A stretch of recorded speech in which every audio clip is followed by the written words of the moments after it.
Hello and welcome to Solo Travel with Darren. This is episode number 85, and today I'm going to be talking about the country of Romania and particularly the city of Bucharest. And today I want to talk about my experience down there, what I saw, my thoughts about it, and why you should go check it out. I'm also going to be filming this on video. I might post it on YouTube also, maybe, and then strip out the audio for the podcast. But anyway, so I was down in Bucharest back in May. And I'd heard about Bucharest for years. I'd been down to Ukraine, I've been to Hungary, been to Poland, all the area, like all the countries like around it, but have never been able to get down there. But I did get down there in May.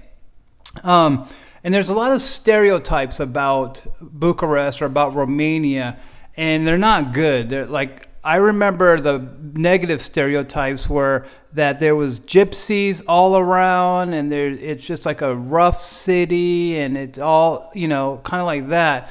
But when I got there, it was completely different. And so when I got there, I stayed at the JW Marriott Hotel, and kind of, I guess, in the city center of Bucharest. It was within walking distance of the Parliament building, and I'll talk about that, which was one of the the super cool attractions to see in Bucharest. So I checked into the Marriott. One interesting thing about when I was at the Marriott's like a 5-star hotel, super nice hotel, and they had like a high-end mall kind of connected to the Marriott. It's kind of like a Beverly Hills type deal where super nice stores, Gucci, Prada, whatever, in the mall. And so when I checked in, I was like waiting for my room or something like that, and Andrew Tate walked by. And if you know who Andrew Tate is, he's a social media influencer. If you're a guy between 15 and 55, you probably know who he is. Anyways, he was shopping down there. And I have a photo or a video on my YouTube channel, and I think on my YouTube channel with his car. I didn't talk to him or anything like that, but he's a lot taller in real life than he looks like on the internet anyway. I think he's like 6'4" or whatever, but didn't look that happy as far as I could tell. Looked like he was pretty miserable. Even it just goes to show you, even if you're famous and have a ton of money, it doesn't make you happy as far as I could tell in that interaction anyway. But anyway, so I checked in the JW Marriott Hotel in Bucharest. One thing I'll say is that everybody speaks English in Bucharest, in Romania. At least in the tourist parts that I was at. So if you speak English, you're going to have no problem getting around in the city. All the restaurants I went to, all the clubs I went to, all the bars, everybody spoke English, who I interacted with. So don't worry about that. As far as like the things to do, I went to I think it's the Arc de Triomphe. It looks like the Arc de Triomphe in Paris, but it's in Bucharest. I went to that. It's a cool building. Took some pictures. I went I went under it basically, so you could like look up, and it was like hard as hell to get across the street to get to the Arc. If you see any videos or pictures of it, it looks like the circle, like in Paris, but it's in Romania. Not nearly as busy as it is in Paris. But anyways, there's like a circle of just traffic everywhere going around this Arc, and you have to try to get to the other side. And eventually I got through. There's like a crosswalk or whatever. You just have to like walk. And I followed some other people, and that's how I figured it out. But anyway, so I went to the middle, went and looked up from under it. It was pretty cool. So that was the Arc. I think they call it the Arc de Triomphe or Arc of Bucharest. And so I did that. I think that was the first thing I saw. Then I went to the Parliament building, and that's that humongous building that's probably in all the photos or videos of Bucharest. I hear it's like the second biggest administrative building in the world. The Pentagon, I think, is the first biggest, but this thing is absolutely huge.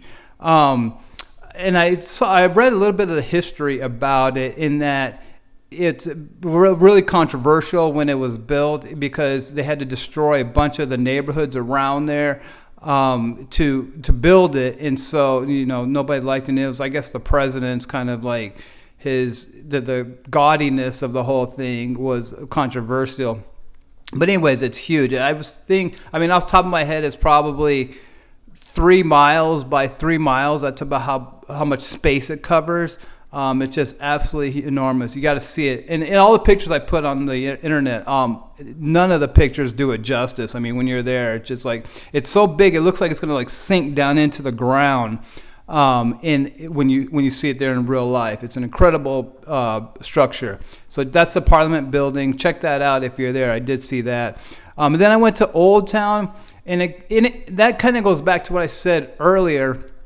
In all the stereotype or everything you see on the internet or all the news you hear about Bucharest is that, like don't go to Old Town. All it is scams. Girls are going to rip you off. You're going to be taken for a ride, all that stuff. And it wasn't like that. I mean, sure, there was probably girls there who, would scam you if you didn't understand kind of what was going on, I guess. But for the most part, it was fine. If you're smart about it, you're going to stay out of trouble. But anyway, so I went to Old Town. Old Town was it was busy as hell. I mean, there's people everywhere. Obviously, a lot of tourists.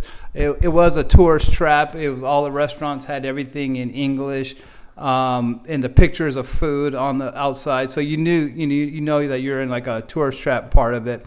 But I did that. But I didn't party at all, because like I said, it was kind of scammy, kind of, it wasn't what I was looking for. And then I went one of the days, I'm not sure what day it was, but probably I think my third day there, I went to Bratislava, Romania. It's a city about 2 hours away from Bucharest by train. It's in the province or county of Transylvania. In Transylvania, I guess you probably know from the Dracula story or the Dracula movies and all that. So anyways, like the curiosity got the best of me, and I wanted to get souvenirs for my nieces. So I got on the train for 2 hours and went up to Bratislava and went to the Dracula castle. That was super cool, actually. When I went out there, it was like rainy, it was cold, it was windy. It was like right at like central casting as far as what the scene was like if you go to the Dracula castle. All I needed was like some bats to go around. It would have been perfect. But anyway, so I took pictures of the castle, went in the castle. There's a tour. I think it was like $5 to get into the tours. You walk around the castle, see all the rooms, and read all the stuff. But if you're in Bucharest, if you're in Romania, definitely go up there. It's definitely worth the trip to get up to Bratislava and go to the Dracula castle. Then back down in Bucharest, I went to what I think it's called Victoria Street. That's where they close off the street to car traffic, and there's just a ton of people walking down, kind of like 3rd Street, Santa Monica Boulevard, kind of. Maybe bigger and not as much stuff like right around like on the sides of the street. But anyways, like the whole thing is closed off. And I was there like on a Saturday during the day, and so there's a lot of people out walking on that street. And then at night it's also closed off over there. And I think I was in the same spot. But then like the whole city kind of comes alive, just people everywhere. In that area, I think it's called Victoria Street in Bucharest, and it's closed to the car traffic. Over there, I think it was like by the Radisson Hotel, if I remember, and then probably a mile worth of just closed streets and just people everywhere. I think that was Saturday night that I went there too. That was pretty good. I also went to the Van Gogh restaurant right there. That's kind of like right there in Old Town. It was kind of a cool restaurant, pretty good food. I can't remember what I had, but I think I went there for lunch, the Van Gogh restaurant. And you can walk around all that. I will say that Old Town was pretty far from the JW Marriott. I had to take a taxi, if I remember correctly. I think I did have to take a taxi from the JW to Old Town.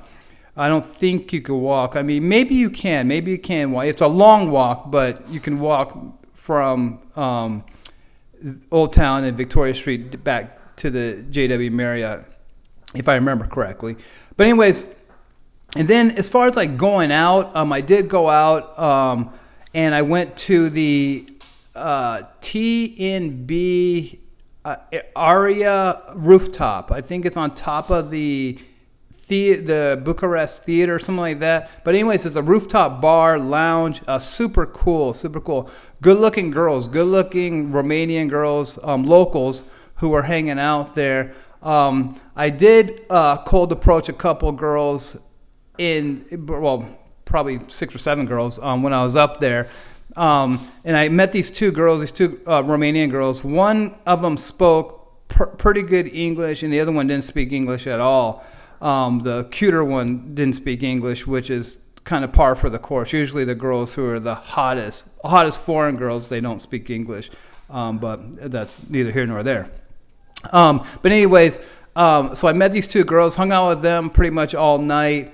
And that was fun. And the Romanian girls, they're good looking, but they're not the best looking girls in the world. They remind me of Serbian girls, but not as fit, not as like toned, and not as like athletic as Serbian girls. Serbian girls are the most toned, athletic, fit girls I've ever seen in my life. They all look like they got out of a Nike commercial. But anyways, that kind of look is kind of how the Romanian girls look. They're all brunette. They all try to be good looking. They all take care of themselves. They're very feminine. And they're kind of stuck up, not in a real bad way, but they're pretty sure of themselves. Kind of like Croatian girls, kind of like, they're not the hottest girls in the world, but they think they are kind of, and they have like a healthy self-esteem. And so you're kind of dealing with that when you approach Romanian girls, in public, whatever. They know that they're good looking. They know that kind of like the world thinks that they're good looking. And so you get that vibe. But they're all good looking girls though. And it's probably because it's stuck down there. Well, I take that back. Even though it's stuck down there in the bottom of Europe, not bottom of Europe, but over southeastern part of Europe by Ukraine, Moldova, Hungary, Poland, all those countries, and some of the Slavic countries, Ukraine and Belarus up there. There's no real Slavic look to these girls. They're all I've heard people say that they kind of look Latin, kind of like Spanish almost, and that is true. There's kind of like definitely like a Latin, Italian look to these girls. As opposed to more of a Slavic look to these girls, and that was my experience also. But again, if you're from the West, you'll think the girls are good looking for sure. So that's kind of it as far as my, I think, 6 days down in Bucharest, Romania, and it was like the first time I've been down there. And I've been in that region quite a bit. But, before I started traveling, I didn't know the difference between, Bucharest and Budapest. But I'm glad I went. And, again, if you're ever in the area and you want to go down and check out Bucharest, it's definitely worth seeing. There's a lot of places that you probably want to go to first before that. But definitely go down and check out Bucharest if you want. And that's it for today's episode. If you have any questions, please leave me a comment. Please leave me a review on the podcast. Again, Solo Travel with Darren. And if you would, please subscribe to this on YouTube. And if you have any questions, please leave them in the comments. And I'll talk to you soon. All right, thanks.